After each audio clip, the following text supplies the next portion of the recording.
Éternel notre Dieu, te bénissons, te rendons grâce parce que tu as dit dans notre loi que l'homme ne vivra pas seulement de pain, mais de toute parole qui sortent de ta bouche. Oh Dieu, ce matin, nous croyons à la puissance qui est derrière la parole. Et cette parole, ce n'est ni ma parole, ni la parole des hommes de ce monde, mais c'est ta parole. C'est au moyen d'elle que toute création a été rendue possible. Et c'est au moyen d'elle que nous existons, Seigneur. Nous croyons que ce matin, en nous envoyant cette parole, tu veux que ce qui était impossible, ce qui n'existait pas ou ce qui était déjà devenu fébrile, malade, puisse retrouver la vie qui est communiqué dans cette parole. Voilà pourquoi, Éternel, nous te disposons nos cœurs, nous te disposons nos âmes, nous te disposons nos esprits, afin que tu parles. Car c'est dans cette parole qu'il y a tout ce que nous avons besoin pour la vie sur cette terre et la vie que nous aurons, Seigneur, à côté de toi. Seigneur, la Bible me dit que c'est dans leur détresse qu'ils crièrent à l'Éternel et l'Éternel leur envoya sa parole et sa parole les a guéris. Ce matin, il y a une parole que tu as envoyée afin que je puisse la recevoir, afin qu'en la recevoir, que ma vie soit guérie, que ce peuple soit guéri, que ma nation soit guérie, que tout ce qui était mort revienne à la vie, ce qui était fébrile retrouve la force, ce qui était flasque retrouve sa puissance et que tout ce qui était, Seigneur, détruit soit rebâti dans le nom de Jésus. Voilà pourquoi, Seigneur, nous te convions la personne que tu t'es choisie, afin que, Seigneur, tu l'utilises puissamment, qu'il soit ce canal juste, ce canal propre, ce canal pur que tu as choisi pour nous communiquer ta parole, afin que nos âmes vivent. Seigneur, nous voulons t'entendre, toi, parler au travers de lui. Nous voulons t'entendre, toi, Seigneur, nous guérir au travers de lui, parce que nous te voyons qu'au travers du filtre des hommes. Voilà pourquoi, Seigneur, nous faisons taire ce qui n'est pas de ta volonté, ce qui est contraire, ce qui est injuste, ce que le diable a préparé pour troubler cette réunion des saints. Nous disons que cela n'arrivera pas, cela n'aura pas lieu, parce que nous appartenons à Jésus. Seigneur, parle. Seigneur, agis. Accorde la grâce d'être installé au milieu de nous, selon que tu nous l'as promis, que là où deux ou trois se mettront d'accord pour prier, je serai au milieu d'eux. Nous croyons à ta présence au milieu de nous. Nous croyons à ta présence et au cortège du ciel ici. Voilà pourquoi que cette atmosphère, nous la voulons glorieuse, nous la voulons joyeuse, nous la voulons une atmosphère de vie, afin que celui qui avait des oreilles bouchées puisse écouter et graver cette parole dans son cœur, que celui qui ne voyait pas voie, que celui qui était incapable de parler parle, que celui qui n'avait rien possède maintenant, car ta parole nous donne toutes les capacités dont nous avons besoin. Nous bénissons ta parole et nous bénissons la voie que tu t'es choisie au nom de Jésus. Amen. Nous acclamons le roi des rois. Nous acclamons très bien Jésus. Amen, amen. Que mon Dieu vous bénisse. Bienvenue à notre culte de ce jour. Nous sommes aujourd'hui le dimanche 19 juin 2022. Bienvenue à ce culte de ce matin. Nous voulons passer quelques 40 à 45 minutes en train de manger le pain que le Seigneur nous a accordé ce matin. Amen, amen. Pour cela, je vais vous convier ensemble avec moi de lire quelque chose dans la parole de notre Dieu. Nous allons prendre les ingrédients de notre nourriture de ce matin. Amen, amen. Et ces ingrédients sont tirés de 3 passages de la Bible. Notre premier passage est tiré du livre de 2 Corinthiens chapitre 6, les versets 1 à 10. Où nous lirons Genèse chapitre 14, versets 18 à 19. Et nous finirons avec Actes des Apôtres chapitre 2, le verset 29. Amen, amen. Si on est ensemble avec moi, je vais vous convier de vous mettre debout là où vous êtes pour le respect à la parole de notre Dieu. Nous sommes dans Genèse et dans 2 Corinthiens chapitre 6, le verset 1 à 10. Nous lisons au nom de Jésus. Puisque nous travaillons avec Dieu, nous vous exhortons à ne pas recevoir la grâce de Dieu en vain. Car il dit, au temps favorable, j'étais exaucé, au jour du salut, j'étais secouru. Voici maintenant le temps favorable. Voici le temps, voici maintenant le jour du salut. Nous ne donnons aucun sujet de scandale en quoi que ce soit, afin que le ministère ne soit pas un objet de blâme. Mais nous nous rendons à tous égards recommandables comme serviteurs de Dieu, par beaucoup de patience dans les tribulations, dans les calamités et dans les détresses, sous le coup, dans le prison, dans le trouble, dans les travaux, dans des veilles et dans des jeûnes, par la pureté, par la connaissance, par la longanimité, par la bonté, par un esprit saint, par une charité sincère, par la parole de vérité, par la puissance de Dieu, par les armes offensives et défensives de la justice, au milieu de la gloire, de l'ignominie, au milieu de la mauvaise et de la bonne réputation, étant regardé comme imposteur, quoique véridique, comme inconnu, quoique bien connu, comme mourant, et voici nous vivons, comme châtiés, quoique non mis à mort, comme attristés, et nous sommes toujours joyeux, comme pauvres, et nous enrichissons plusieurs, car n'ayant rien, nous possédons toutes choses. Amen, amen. Je vais vous convier de vous asseoir, de vous rasseoir pendant que je continue ma lecture. Amen, amen. Nous sommes dans Genèse, chapitre 14. Genèse, chapitre 14, verset 18 à 19. Je le lis au nom de Jésus. La Bible me dit, Melchisédek, roi de Salem, fit apporter du pain et du vin. Il était sacrificateur du Dieu très haut. Il bénit Abraham et dit, béni soit Abraham par le Dieu très haut, maître du ciel et de la terre. Amen, amen. Nous sommes dans Actes des Apôtres, chapitre 2. Pour finir, le verset 29e. Actes des Apôtres, chapitre 2, le verset 29e. La parole de l'Éternel me dit ceci, je l'ai lu pour vous au nom de Jésus. Hommes frères, qu'il me soit permis de vous dire librement au sujet du patriarche David qu'il est mort, qu'il a été enseveli et que son sépulcre existe encore aujourd'hui parmi nous. Comme il était prophète, quoiqu'il savait que Dieu lui avait promis avec serment de faire asseoir un de ses descendants sur son trône, c'est la résurrection du Christ qu'il a prévue et annoncée en disant qu'il ne sera pas abandonné dans le séjour des morts et que sa chair ne verra pas la corruption. C'est Jésus que Dieu a ressuscité. Nous en sommes tous témoins. Amen, amen. Que mon Dieu vous bénisse. La Bible me dit ceci, dans ce passage que nous venons de lire, vous comprenez qu'au 10e verset de ce 6e chapitre de 2 Corinthiens, l'homme de Dieu qui parlait par la bouche, le Seigneur parlant par la bouche de son serviteur Paul, il nous fait savoir que nous possédons toutes choses. Et le thème de ce matin s'intitule « Nous possédons toutes choses en Christ ». Amen, amen. Selon la promesse de Dieu, toutes choses dans cet univers appartiennent aux croyants en Christ.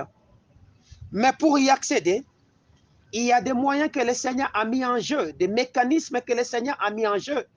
Et parmi les principaux mécanismes que le Seigneur a établis, c'est les mécanismes du combat. Amen, amen. Alors, le combat passe par plusieurs techniques, plusieurs tactiques. Amen, amen. Vous comprenez que cet homme de Paul, quand il parle de lui-même. Il est en train d'annoncer comment il a mis tout ce qu'il y avait comme mécanisme pour qu'il puisse posséder toutes choses, malgré ce qu'il était en train de vivre. Amen, amen. Et c'était aussi le cas d'un homme ordinaire que nous avons lu avec vous, qui s'appelait Abraham. Cet homme, aux yeux du monde, c'était un homme ordinaire. Mais il a été appelé à l'âge de 55 ans, 75 ans, au service de notre roi. Vous voyez? Et c'est comme ça qu'il va faire cette rencontre surnaturelle, cette rencontre avec un homme qui avait la possession de toutes choses. Et cet homme qui se présente au devant de lui, il se présente comme étant un roi, un sacrificateur, un prince de paix qu'on appelait du nom de Melchisédek. Amen, amen. Cet homme est venu lui remettre la possession de toutes choses, au moyen de quelque chose qui est spécifique. Lui remettre sa possession. Et sa possession, passer par la parole. Amen, amen. C'est comme ça que la Bible me dit que lorsqu'il a fait cette rencontre avec Melchisedec, Melchisedec les bénit. Amen, amen. Or, la bénédiction, c'est quoi? La bénédiction, c'est l'ensemble de toutes les bonnes paroles déclarées par une autorité sur ta destinée. Amen, amen. C'est l'ensemble de toutes les bonnes choses que Dieu a préparées et qu'il te donne en possession au moyen d'une parole. Amen, amen. Voilà pourquoi les Grecs disent de la bénédiction, bénédire, c'est-à-dire bien dire. Toutes les bonnes choses qu'on a déclarées sur ta vie, c'est ce qu'on appelle bénédiction. Maintenant, pour le posséder, il y a des éléments qui entrent en ligne de compte que vous devriez donc activer dans votre corps afin que ces choses deviennent matérialisables, que ces choses qui sont spirituelles deviennent matérielles. Amen, amen. Oui, lorsque Dieu va appeler Abraham, il n'avait que 75 ans, mais il n'a pas seulement appelé Abraham, il a aussi appelé sa femme indirectement au travers de lui.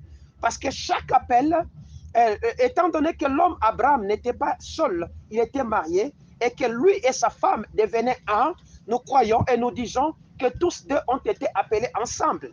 Amen, amen. Étant donc appelés, ils étaient appelés à travailler avec Dieu dans leur chemin pour entrer en possession de toutes choses. Entrer en possession, je parle bien de toutes choses, des visibles et d'invisibles qui ont été créés au travers de notre Seigneur Jésus-Christ, lui qui a existé avant la création de toutes choses. Amen, amen.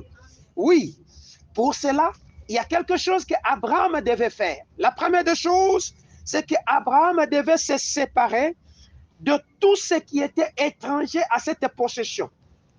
Il devait donc se séparer. C'est comme ça que Dieu va lui dire, va-t'en de ton pays, va-t'en de ta patrie, va dans le pays que je t'indique. Amen, amen. C'est-à-dire l'appel passe par ce qu'on appelle un moment de séparation.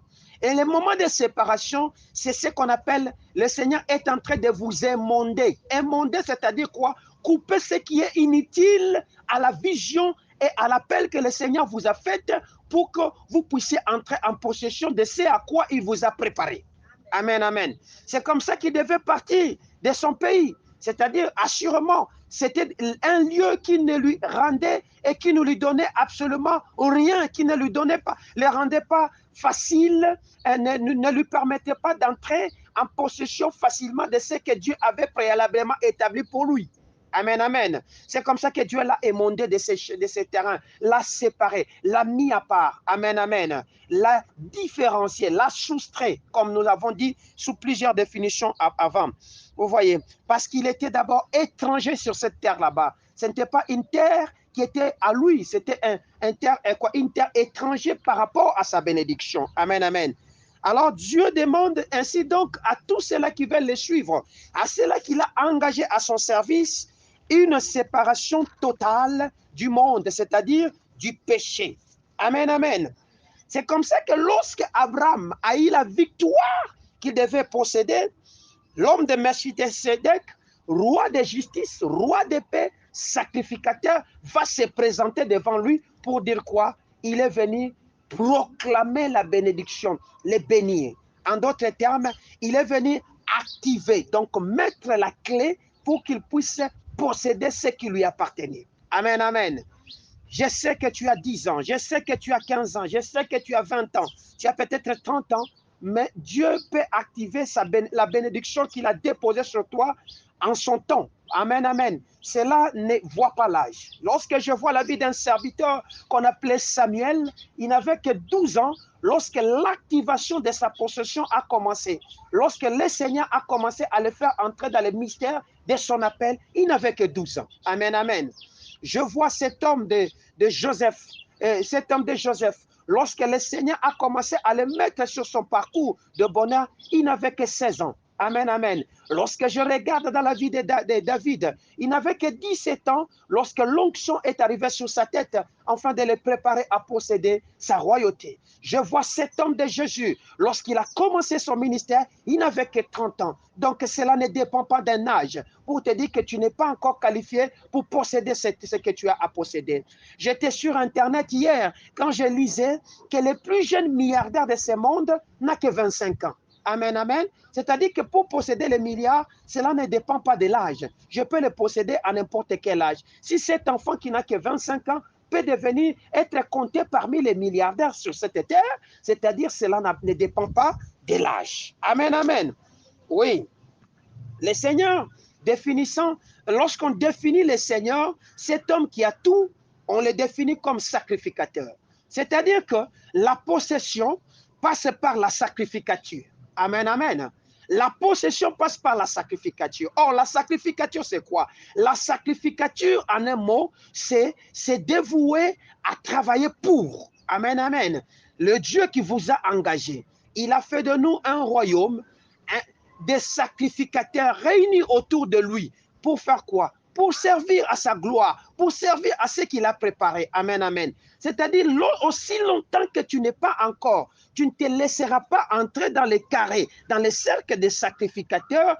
Il te sera difficile de posséder ce que l'Éternel a inscrit préalablement dans ton âme comme parole de bénédiction qui doit t'accompagner sur cette terre, afin que tu vives les merveilles que le Seigneur avait préalablement établies pour toi.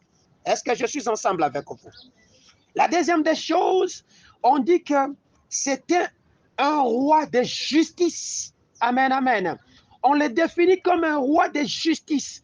C'est-à-dire que la possession de notre Dieu ne passe pas par l'escroquerie, ne passe pas par le fraude, ne passe pas par la tricherie, mais passe au moyen de la justice de Dieu. Or, la justice de Dieu, c'est quoi? La justice de Dieu, c'est l'exécution de sa volonté dans ta vie. Amen, amen. Et devant Dieu est juste celui qui se met à accomplir la volonté de Dieu, c'est-à-dire à mettre en pratique le rhéma et le logos de Dieu qui ont été déclarés dans sa vie. Cet homme-là s'appelle juste. C'est comme ça que lorsque Abraham est appelé de quitter Chaldée pour aller en Canaan, parce qu'il avait obéi et qu'il a marché selon la voie de Dieu, il a été imputé de justice. C'est comme ça qu'on l'a qualifié d'un homme juste. Amen, amen. La troisième des choses, c'est qu'on dit, il s'appelle roi de Salem, c'est-à-dire prince de paix. Amen, amen. La Bible me dit quoi? Recherchez la paix et la sanctification, sans laquelle personne ne verra l'Éternel. Bien-aimés dans le Seigneur, la paix nous ouvre la porte au développement. La paix nous ouvre la porte au bonheur.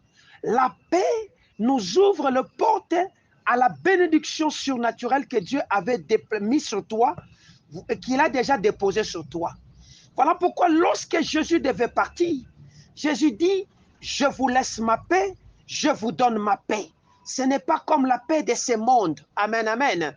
Et cette paix gardera votre cœur. Vous comprenez? La paix de Jésus garde notre cœur en Christ, afin que je ne m'agite pas, afin que je ne me trouble pas, mais que je croie en Dieu, que je croie en Jésus, parce qu'en ces deux personnes, il y a ce que toute chose devient possible. Amen, amen.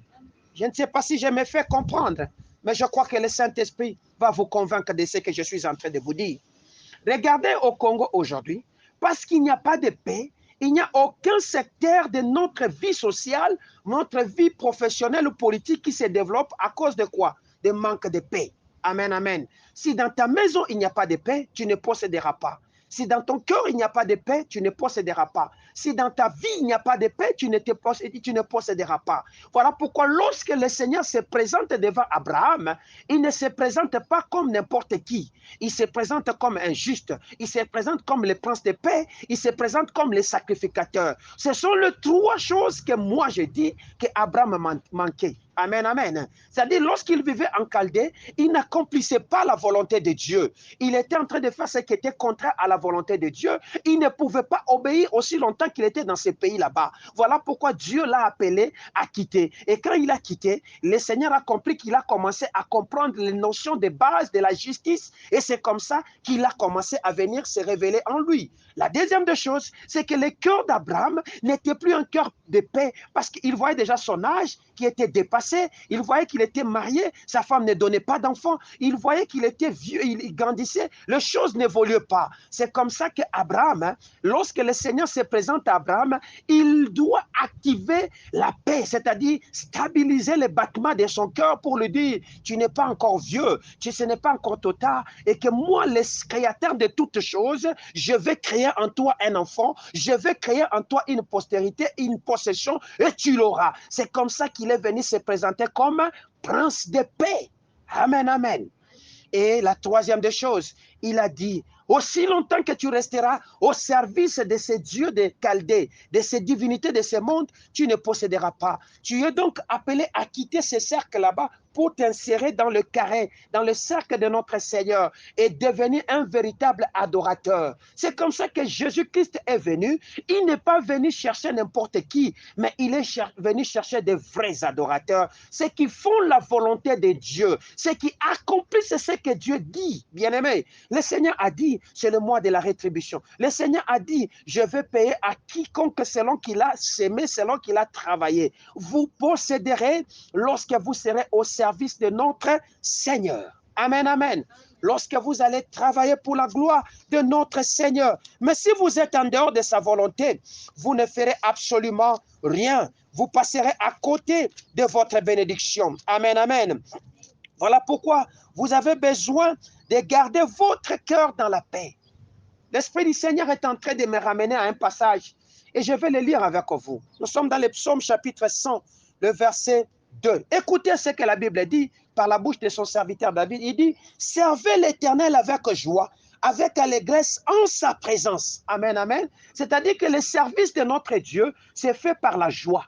Or, la joie, c'est l'antidote des troubles. Amen, amen. Hein? La joie, c'est découle de la paix. Amen, amen. Et nous servons l'Éternel où? Dans sa présence. Où est-ce que toi tu es? Est-ce que tu es encore dans la présence de notre Dieu? Est-ce que tu es encore dans la maison de notre Dieu? Lorsque David écrit ce psaume, il dit, poussez vers l'Éternel des cris de joie, vous tous habitants de la terre. Cette terre a été créée par notre Dieu et nous l'a donnée comme une possession. Il a dit, assis, j'ai tissé là, dominez. Vous comprenez? Il nous a donné cette terre comme possession. Mais si toi, tu ne sais pas servir l'Éternel dans sa présence ici sur cette terre et avec cette joie là-bas, tu ne posséderas absolument pas. Voilà ce qui s'est passé dans la vie de cet homme qu'on appelle Abraham. Amen, amen.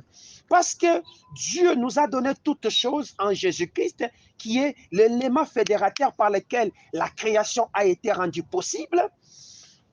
La promesse est faite à Abraham, malgré qu'Abraham était en train d'habiter le désert. Amen, amen. Loin des terres riches, là où on pouvait cultiver, parce que le désert, il n'y a que le sable, il était en toutes choses héritier. Amen, amen. Héritier de quoi? De la promesse.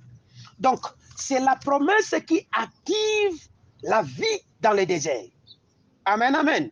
C'est la promesse qui actionne la vie là où il n'y avait rien. Même si j'habite dans un milieu où il n'y a absolument rien, on dit que tu n'as pas de travail, on dit que tu n'as pas d'enfant, on dit que tu es stérile, tu es bourré, que tu n'as rien, on dit que tu es mauvais. Mais à cause de la promesse, de la foi que tu dégages et que tu attaches à la promesse, il y aura une vie qui va commencer à faire quoi? À sortir de là.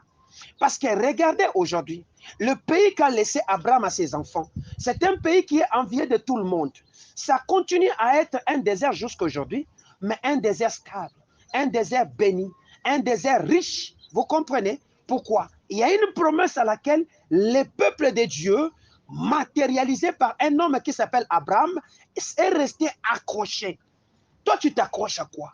N'est-ce pas que tu t'accroches aux promesses de voir ton père mourir et prendre sa maison? Ce n'est pas ça.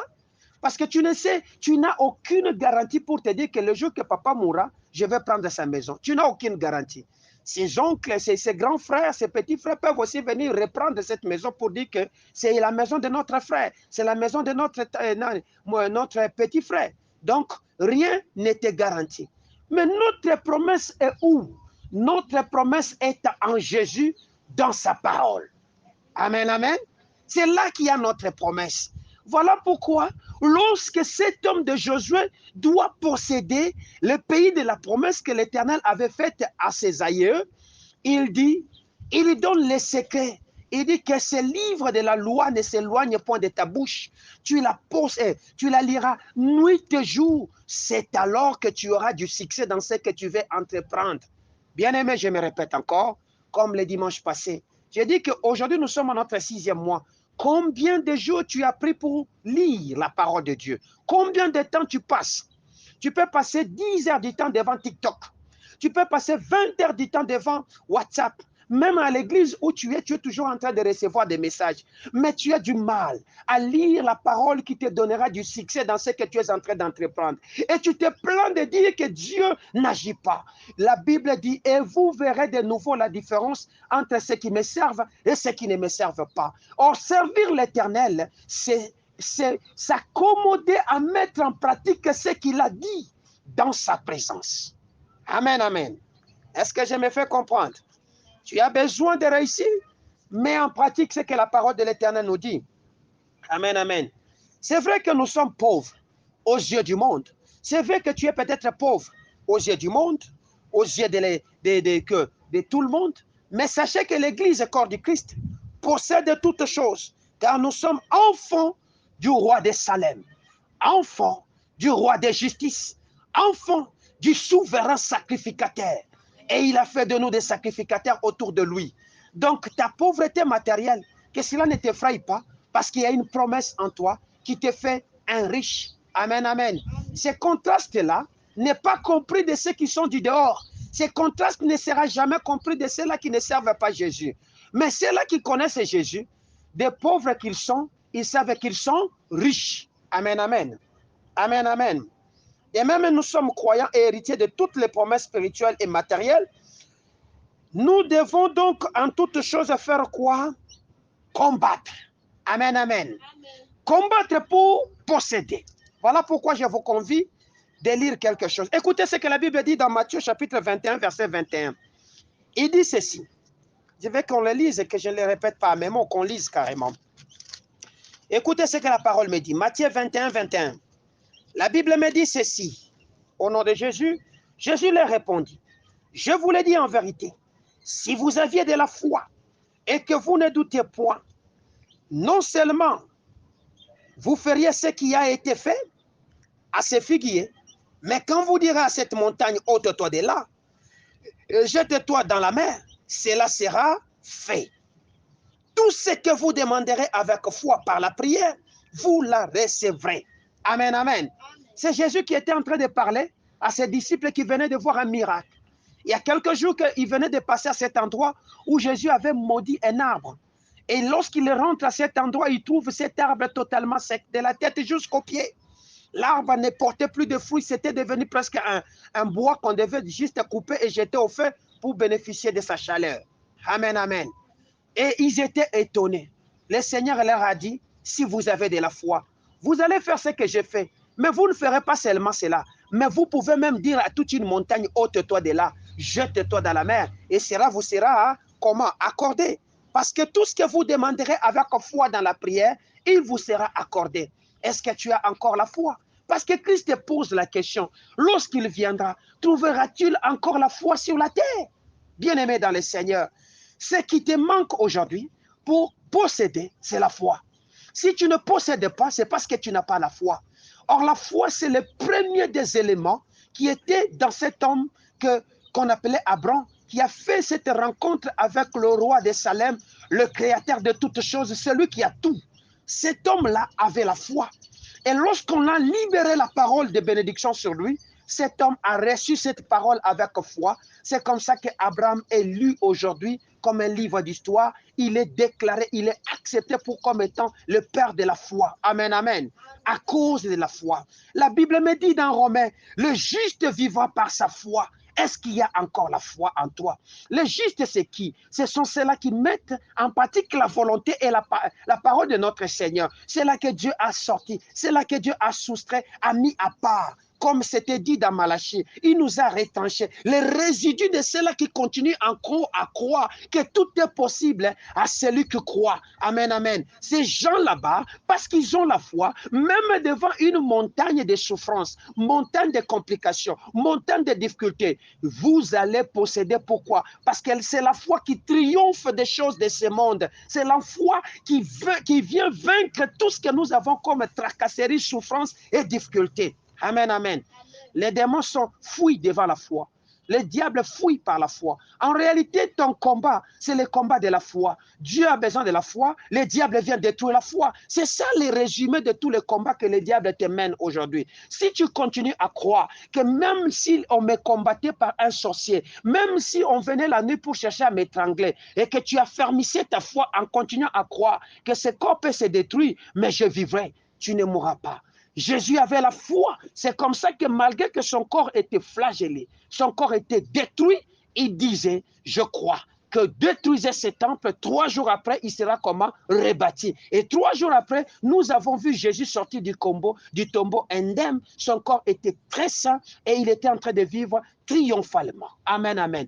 Avant lui, il ne s'est jamais produit ces miracles. Après lui, ces miracles ne s'est jamais produit. Il est resté l'unique à avoir accompli quelque chose qu'aucun homme a fait. Et pourtant, Christ a dit, si vous avez de la foi, vous ferez ces choses. Amen, amen. Jésus nous a promis de faire plus que lui. As-tu encore la foi de faire quelque chose de plus que Jésus? Jésus a ressuscité des morts. Est-ce que tu as déjà ressuscité les morts? Jésus a payé l'impôt. Lorsqu'on est venu lui demander de payer l'impôt, il n'avait rien. Il a sorti l'argent, il a payé. Jésus a donné la nourriture aux gens. Jésus a fait des choses extraordinaires. Est-ce que l'église actuelle que moi et toi nous constituons, sommes-nous encore à même de constituer, de faire ce que Jésus a fait? Le problème, c'est qu'il nous manque la foi. Or, l'homme de Paul dit, nous possédons toutes choses. Nous possédons toutes choses. Paul pouvait tout posséder malgré qu'il était dans la tribulation. Tout posséder malgré qu'il était dans la tribulation. Je veux qu'on relise encore un peu ce que Paul est en train de dire. Amen, amen. Paul dit ceci. Il dit ceci. Mais je commence à partir du verset 4 pour terminer à 10. Il dit, mais nous rendons à tous égards, nous nous rendons recommandables comme serviteurs de Dieu, c'est-à-dire sacrificateurs, par beaucoup de patience dans 1. Les tribulations, 2. Les calamités, 3. Dans les détresses. C'est-à-dire que c'était un monsieur qui vivait des moments de tribulation intenses. C'était un moment qui vivait aussi des calamités. C'est-à-dire, les calamités, c'est comme Corona, c'est comme des tremblements de terre, c'est comme des guerres. Il était là. Il se rendait en dépit de toutes ces choses, même des détresses qu'il était en train de vivre, recommandable. C'est-à-dire un homme de confiance que Dieu pouvait prendre pour dire, voici mon serviteur. Vous voyez, il était recommandable. Il ne s'arrêtait pas par là. Il dit sous des coups, c'est-à-dire c'était des gens qu'on était en train de frapper. C'était des gens, c'était quelqu'un qu'on était en train de dépouiller. On était en train de lui rendre, de lui faire du mal, mais il était resté ferme. Sous des coups, dans les prisons, dans des troubles, dans des travaux, dans des veilles et dans le jeûne. Vous comprenez? Dans le jeûne. Il était toujours recommandable. C'est-à-dire, malgré les tribulations, malgré les angoisses, malgré les détresses, malgré les prisons, malgré qu'il était en train de traverser des moments durs, des travaux qu'il devait faire, il était toujours aussi en train de faire quoi? De veiller, de prier en d'autres termes. Il était aussi en train de jeûner pour se rendre recommandable. Ton problème, c'est quoi? C'est que toi, quand les tribulations commencent, la prière cesse. Quand les tribulations commencent, le jeûne cesse. Quand il y a des complications dans ton travail, tout cesse et ce sont les lamentations qui commencent, qui remplacent la prière. C'est comme ça que tu ne possèdes pas. Amen, amen. C'est comme ça que tu ne possèdes pas. Vous comprenez? Au verset 6e, il dit, par la pureté, il se rendait recommandable par la pureté. Il était pur. Ces choses qu'il traversait ne pouvaient pas souiller son âme. C'est-à-dire, malgré qu'il était dans la prison, malgré qu'il y avait des choses difficiles qu'on lui rendait, il ne donnait pas l'occasion au diable de rendre sa vie impure pour qu'il ne soit pas éligible à la bénédiction de notre Dieu. Vous comprenez? Voilà pourquoi il parle par la pureté, par la connaissance, par la longanimité, par la bonté, par un esprit saint, par une charité sincère, par la parole de la vérité, par la puissance de Dieu, par les armes offensives et défensives, au milieu de la gloire et de l'ignominie. Vous comprenez? Il donne les moyens que lui était en train de déployer pour combattre, pour entrer en possession de sa gloire. Vous comprenez? Il savait que sa gloire n'était pas dans un milieu qui était facile à accéder. C'était dans un milieu d'ignominie, un milieu d'opprobre, un milieu de calomnie, un milieu où tout le monde pouvait dire, ah, dis, ça sert à quoi de servir Dieu? Laissez-nous, foutez-nous la paix. Mais c'est dans ces milieux qu'il s'est rendu recommandable, qu'il s'est distingué et qu'il a demandé et qu'il a commencé à développer un état de pureté, un état de bonté, un état d'amour, un état de longanimité, de serviabilité vis-à-vis des autres. Et c'est dans ces choses qu'il s'est qualifié pour la gloire de notre Dieu, la possession de la gloire de notre Dieu. Est-ce que ces choses, toi, tu les fais? Est-ce que ces choses, toi, tu les fais? Amen, amen. Parce que ce n'était pas seulement un milieu saint. On dit que c'est au milieu de la mauvaise et de la bonne réputation. C'est-à-dire, on pouvait les qualifier de mauvaises choses. Il y avait des gens aussi qui pouvaient les qualifier de la bonne réputation dans ce même milieu. Étant regardé comme un imposteur, d'autres les prenaient comme un imposteur, c'est-à-dire un homme auprès de qui on ne pouvait même pas mettre confiance, dire, ah, dit, ça sert à quoi? Ça sont des imposteurs. N'est-ce pas ça le cas de l'Église aujourd'hui? Aujourd'hui, quand vous annoncez la bonne nouvelle dans des bus, dans des trains, dans des métros, dans des avions, je ne sais pas là où vous êtes pour prendre la parole, on vous considère comme un imposteur. On vous considère comme quelqu'un qui est venu mendier, vous comprenez? Mais que cela ne détruise pas la foi que vous avez fondée sur votre Christ, qui vous qualifiera à la gloire que le Seigneur a promis sur vous. Amen, amen. Vous voyez, il dit quoi qui est véridique? Il dit des choses vraies, mais on le prend pour un imposteur.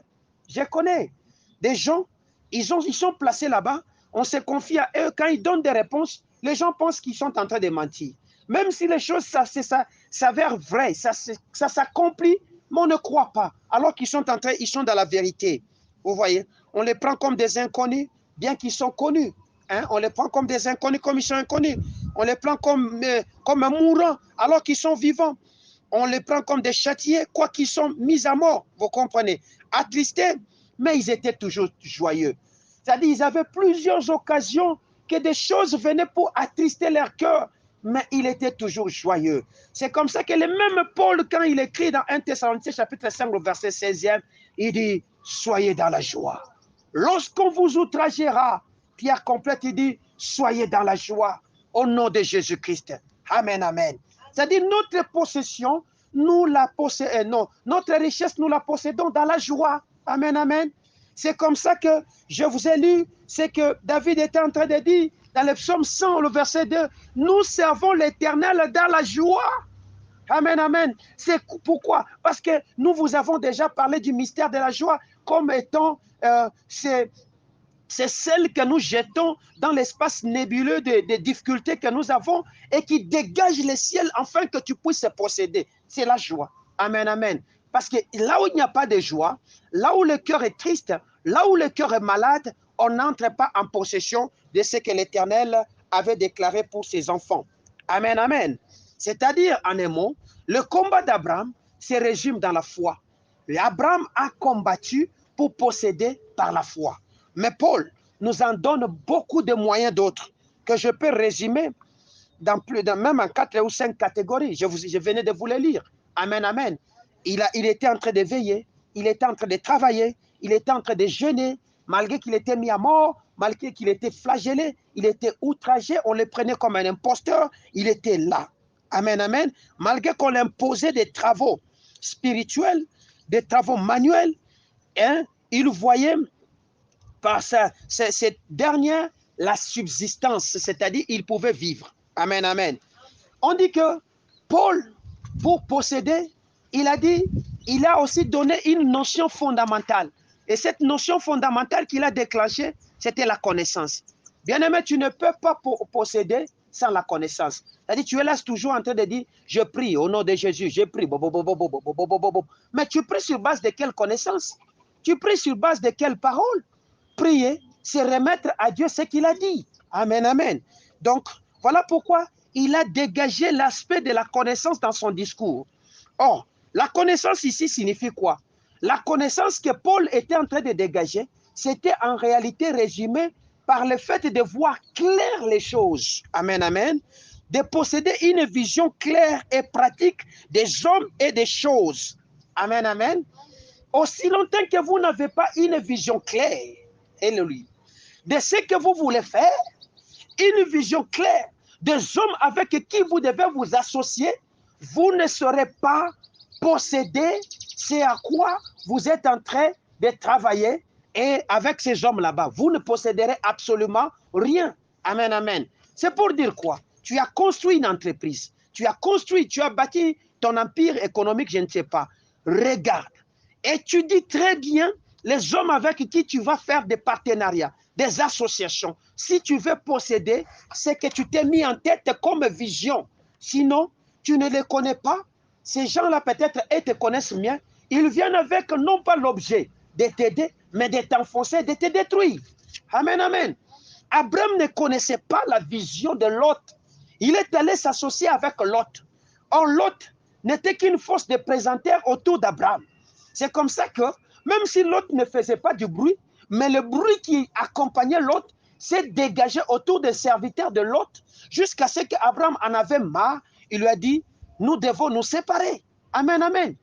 Lorsqu'ils se sont séparés, c'est alors qu'il est allé voir les chaînets de Méméré, là où il est allé construire sa maison. Ils étaient déjà en Canaan, mais en train de tourner en rond, sans connaître là où se trouvait le bonheur. Le jour qu'il est allé se poser sous ces arbres-là, ces chaînets là-bas, et il a commencé à regarder, c'est là qu'il pouvait voir les anges qui venaient. Rien ne nous garantit, ou rien ne nous dit qu'il ne voyait pas des anges déjà. Les anges ne venaient pas. Peut-être que les anges étaient en train de venir, mais à cause de sa sourdité, à cause de ce qu'il faisait, il ne voyait pas. Peut-être que le Seigneur te visite tous les jours, mais parce que tu as des associations bizarres, tu as des camaraderies bizarres, tu prends des hommes bizarres et tu les mets à côté de toi, tu n'arrives pas à entrer en possession avec ce que le Seigneur avait déclaré pour toi. Amen, amen. La connaissance, qui est une des lampes qui entourent le trône de notre Dieu, dans le mystère de cette lampe qui entoure le trône de notre éternel dans l'Apocalypse, il y a un élément qu'on appelle la connaissance. C'est Dieu seul qui la possède et qui éclaire son trône. Il le donne à qui il le veut. Amen, amen. Jacques dit que celui qui manque la connaissance, qu'il le demande à Dieu, lui qui le donne à qui il veut. Amen, amen. Qu'il la demande. C'est en d'autres termes, qu'il prie, qu'il recherche la connaissance. Amen, amen. Vous devez donc, en cette saison, avoir une vision claire de ce que vous voulez faire avec votre Dieu pour posséder votre part d'héritage sur cette terre que le Seigneur avait promis à Paul. Il dit à Pierre, il dit, aucun homme n'aura abandonné son père et sa mère qui ne possédera pas dans ce siècle présent comme dans les siècles à venir. C'est-à-dire qu'il y a une possession pour ce siècle présent et il y a une autre possession pour le siècle à venir. Que fais-tu pour posséder ce que Dieu a préparé pour toi sur cette terre? Parce que c'est aussi sa maison. Qu'est-ce que toi tu fais? C'est parce qu'il te manque de la connaissance. La Bible dit, faute de connaissance, mon peuple fait quoi? Il périt. Parce qu'il te manque de la connaissance, tu es rejeté du sacerdoce. Et ce sacerdoce, c'est quoi? C'est un sacerdoce royal. Si tu n'entres pas dans le sacerdoce royal, comment veux-tu posséder? Amen, amen. Comment veux-tu posséder? Amen, amen. Donc, nous comprenons que dans cette connaissance que tu as des choses et des hommes, que tu appliques sur ta vie, il va donc se dégager, cette connaissance-là se dégage comme ce qu'il dit dans le verset 7, au moyen de la parole de la vérité. Donc, quand tu vas connaître ces gens sincèrement, ces gens n'auront plus le temps de venir te mentir. Ce sont des gens, de leur bouche, tu sauras lire la vérité ou le mensonge. Amen, amen. Parce que la connaissance, c'est distinguer la vérité du mensonge. La connaissance, c'est distinguer le vrai du faux. La connaissance, qui est une lampe de notre Seigneur. Amen, amen. La deuxième des choses, c'est que dans la connaissance, il se dégage la puissance. Amen, amen. Celui qui a la connaissance, il est puissant. On est allé, la reine de Séba est allée chercher Salomon à cause de la connaissance. C'est-à-dire son royaume était devenu puissant parce que c'était un royaume d'un homme qui était très sage et très intelligent. Amen, amen. Donc, lorsque tu possèdes la connaissance, tu dégages la puissance de Dieu. Or, la puissance de Dieu, c'est quoi? C'est la force divine qui se manifeste soit par la parole, soit par les miracles. Amen, amen. Oui, la puissance divine, c'est une force divine. La puissance de notre Dieu, c'est une force divine qui se manifeste dans la vie d'un homme par la parole ou par les miracles. Un homme qui a la puissance, c'est un homme des miracles. C'est comme ça qu'on parle, il est fort dans les œuvres de puissance, c'est-à-dire dans les miracles. Les œuvres de puissance, ce sont les miracles. Il a acquis ça comment? Parce qu'il connaît les secrets de connaissances, comment utiliser ces choses et les appliquer. Tu n'es pas puissant parce que tu n'as pas la connaissance. Or, la Bible dit quoi? Je souhaite que tu sois faible. Non. Je souhaite que tu sois puissant. Amen, amen. Vous avez donc besoin de la puissance. Pour posséder, Paul a mis en œuvre les armes. Plusieurs armes. Et ces armes-là, je les résume en un. Ce sont les armes de la justice de notre Dieu. Amen, amen. Ce sont les armes de la justice de notre Dieu. C'était des armes offensives, c'était des armes défensives. Il savait comment attaquer, il savait aussi comment se réserver. C'était des moments où il pouvait utiliser la foi, il pouvait utiliser la parole, il pouvait utiliser le salut, il pouvait utiliser la parole.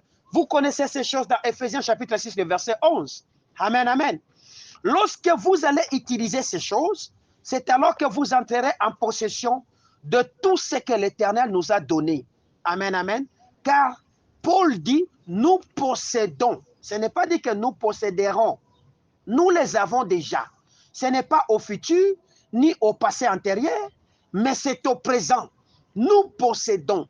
Dès le jour que tu as accepté Yoshua HaMashiach, Jésus-Christ, dans ta vie, tu possèdes toutes choses, c'est-à-dire ton mariage, ton travail, ta gloire, la connaissance, la force, la puissance, tout ce que tu connais, des visibles comme d'invisibles, tu les possèdes déjà. Nous les possédons. Mais comment entrer en possession de ces choses? C'est au moyen de ce que je viens de vous détailler ici. Amen, amen.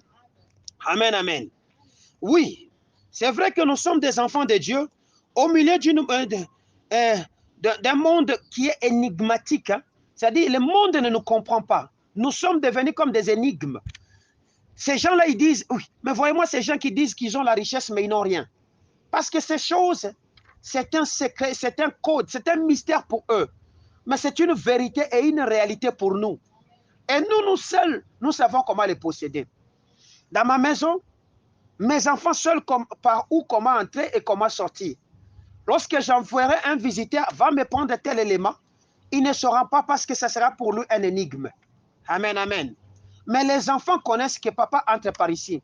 Et lorsqu'il dort, il dort comme ça. C'est ici qu'il y a notre toilette. C'est là qu'il faut posséder. Parce qu'ils sont de la maison. Vous n'êtes plus des étrangers, mais vous êtes devenus membres et participants au mystère de Dieu. Mais pourquoi ce que Dieu a promis, ça ne se fait pas voir?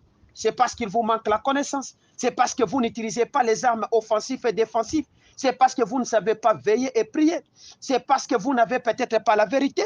C'est parce que vous êtes faible, là où Dieu veut que vous soyez forts. Amen, amen. Voilà pourquoi nous avons besoin de développer une foi authentique comme Abraham. Parce que tout ce que moi je dis ici, vous ne l'exercerez que si et seulement si vous avez la foi.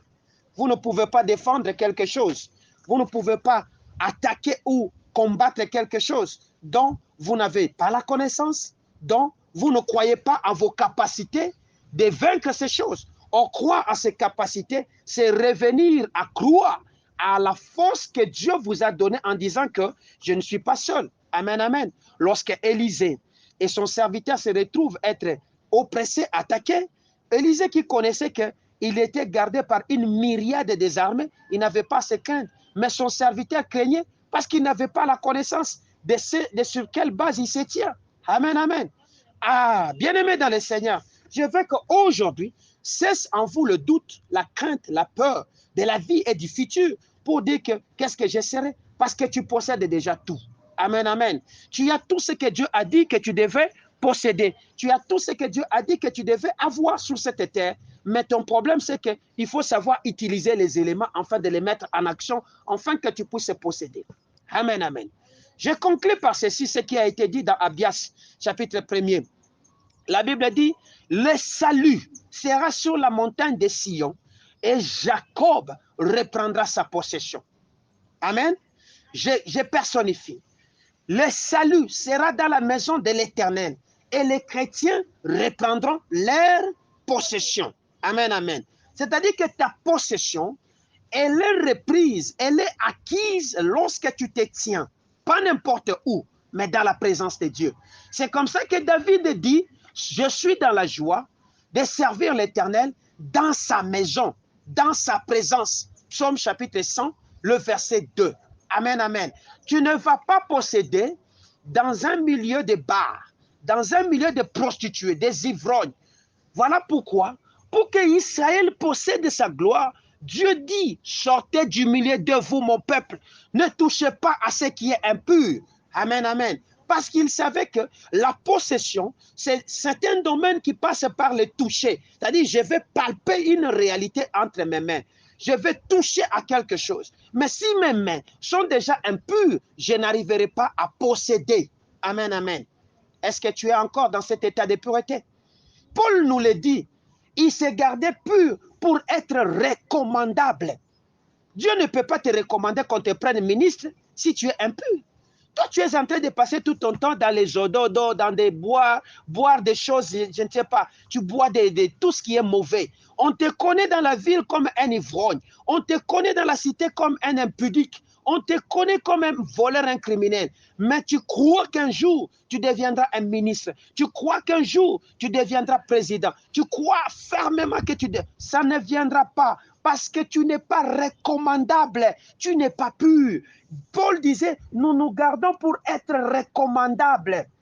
On ne peut pas recommander un serviteur à aller prêcher dans l'église. Prenons la borne, prenons je ne sais pas dans quelle église. Un serviteur que moi je connais qui est déjà impur, je le recommande. Je dis, mon frère, pasteur Guy Amani, prends-moi cet enfant qu'il prêche chez vous. Il ne va pas le prendre parce que déjà il n'est pas recommandable. Amen, amen. Le problème, c'est que on ne peut pas te recommander à ces fonctions parce que tu es impur. On ne peut pas te recommander parce que tu ne pries pas, tu ne veilles pas, tu ne fais rien. Voilà pourquoi tu ne possèdes pas. Amen, amen. La Bible dit, nous possédons toutes choses. Bien-aimé dans le Seigneur, cesse de croire que tu es en train de courir vers quelque chose. Tu l'as déjà. Ce que tu cherches, tu l'as déjà. Ce que tu as, tu le possèdes déjà. Amen, amen. J'aime ce pasteur américain qui dit, tu l'as déjà. Il a écrit un livre, il dit, tu l'as déjà. Hein? Tu l'as déjà. Ce que tu cherches, tu l'as déjà. Oui, je te dis, même les mariages que tu ne vois pas, les mariages, tu l'as déjà. Le problème, c'est que tu n'es peut-être pas encore recommandable. Regarde-toi comment tu n'es pas recommandable. Peut-être tu manques de la foi pour que tu n'actives pas l'attrait, la personne qui vient vers toi. Peut-être que tu ne travailles pas parce que tu as des intentions d'escroquerie, de vol, qui rendent ton mental impur. C'est comme ça que le travail ne se manifeste pas. Commence à soigner tes choses sur base de ces éléments que nous t'avons donnés et vous verrez que ces choses vont se matérialiser. Pourquoi? Parce que la vie chrétienne est comme la croix, amen, de Jésus, une folie pleine de la sagesse de Dieu, un opprobre qui cache la gloire. C'est ça la vie chrétienne. C'est un opprobre qui cache la gloire. Lorsque tu es là, tu es en train de tourmenter et consoler. Les gens ne savent pas. Jésus était flagellé et consolé. Ils ne savaient pas que c'était Dieu lui-même. Mais c'est à la fin, quand il a commencé à partir, et pourtant, il nous disait la vérité. Il était le Fils de Dieu. Il était déjà parti. Amen, amen.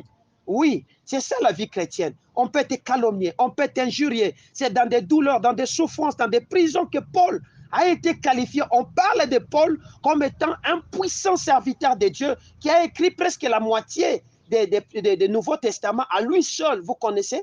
Et pourtant, il avait un soubassement assez difficile. Mais c'était un homme recommandable autant que Dieu avait choisi. Rends-toi recommandable aujourd'hui en soignant ta vie, en menant le bon combat de la foi, car il est écrit que le juste vivra par sa foi. Est-ce que nous sommes d'accord?